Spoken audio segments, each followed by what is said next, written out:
بسم الله الرحمن الرحيم. السلام عليكم ورحمة الله وبركاته. النهارده هقدم لكم طريقة عمل الكفتة في البيت، وبسيطة وجميلة وحلوة خالص. شوفوها. النهارده هعملها، بس هعملها صوابع وهخششها الفرن. أنا الأسبوع اللي فات نفس التوقيت عملتها، بس شويتها على الجريل. عندي جريل، شويتها على الجريل وعملتها على اللي هو السيخ يعني. النهارده عايزين نغير الطريقة، وعايزة أعملها لكم بطريقتي أنا، الطريقة البيت، الطريقة العادي خالص كده. بسم الله الرحمن الرحيم. معانا 400 جرام لحمة مفرومة. أنا جايباها من الجزار طازة، مش بس هو فاهم معانا كده. ومعانا بصلة واحدة، ما تزيديش عليها، ويكون البصل الأبيض أفضل من البصل الأحمر للكفتة، عشان البصل الأحمر بيدي لون مش كويس. بصلة معانا كده هنحطها. بعد كده معانا كزبرة وشبت، يعني نص ربطة ونص ربطة، مش كتير برضه عشان هي اللون ما يتغيرش. بعد كده معانا ملعقة توم صغيرة مطحونة. بعد كده معانا حوالي نص كوباية بقسماط، تبقى جميلة خاصة أحسن من أي حاجة. أنا الأسبوع اللي فات كان عندي فول صويا خلطته صورة، بس النهاردة هحط لها بقسماط كده مع بعضها. بعد كده بسم الله. مع كان معايا بابريكا بس مش كتيرة، كزبرة، كمون، ملح، كله برضو على بعضه هنحطه زي كده.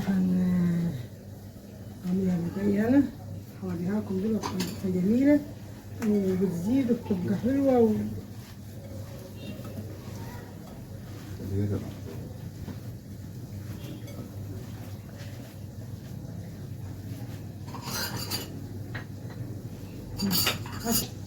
بعد كده نسينا كد ملعقتين دقيق كده عشان تبقى متماسكة، تبقى كويسة وتديكي الشكل اللي انت عايزاه كده. هنعملها كويس وهندخلها في بعضها كويس، ونوريكم ازاي الطريقة هنعملها. النهارده عيالي طلبوا ان هي تتعمل في الفرن. انا ساعات بقليها بالزيت، ساعات بعملها في الفرن، ساعات بشويها على الجريل. يعني بصوا الطريقة اللي انتوا تعجبكم ايه، فايه احنا بنشكل. يعني 400 كيلو بتجيب كمية حلوة بصراحة. 400 جرام، أنا آسفة، 400 جرام بتجيب كمية كويسة ومعقولة. وهتشوفوها هعملها ازاي دلوقتي. شايفين ازاي تبقى حلوة ولحمة بلدي وجميلة وزي العسل هياتي كده. تمام.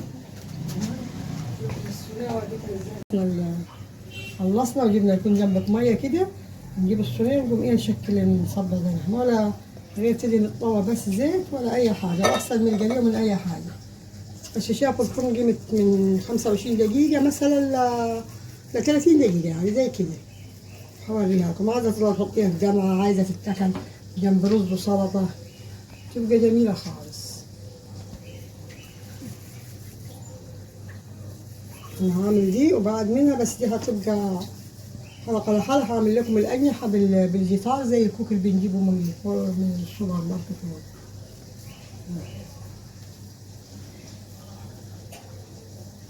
زي كده، وإيدك تشكليها زي ما انت عايزة. في برضو كور بتتعمل كده وتتحط في دمها داوود باشا، هعملها لكم على يوم، بس النهارده أنا قلت أعمل لكم دي عادي. خلصنا يا جماعة، عملناها كلها صوابع وخلصنا اهوات. الكمية اللي جابتها يعني كمية كويسة وجميلة خالص. بعد كده هنخششها الفرن بتاعتنا، وهنشوف بعد كده بعد ما تجهز دقيقة ل 30 دقيقة. ماشي كده. خلاص الكفتة بتاعتنا خلصت. عملنا تمام كده، ونقلنا اللحمة بتاعتنا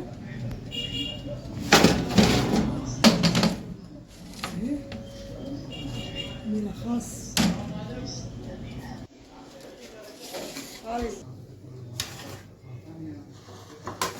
بتاعتنا عجب منها، اوريكم ازاي. اهو انا لسقت على ازاي زي العسل. دقيقة، استنى ازاي.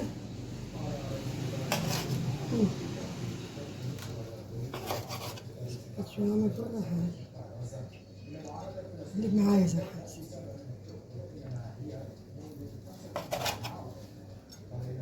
أكلة جميلة، جنبها طبق سلطة، جنبها صينية بطاطس، جنبها سلطة بيضة، زي ما انتوا عايزين، حاجات اختياري كلها يعجبكم. شايفين ازاي؟ اهو الأكلة بتاعتنا يا جماعة، الكفتة والرز، وادي جنبنا طبق سلطة.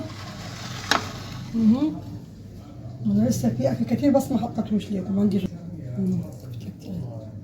جميلة، ألف هنا وشفا يا رب، وأتمنى إن يكون الحلقة عجبتكم، واشتراكاتكم ولايكاتكم والدعم بتاعكم، وخليكم معانا. السلام عليكم ورحمة الله وبركاته.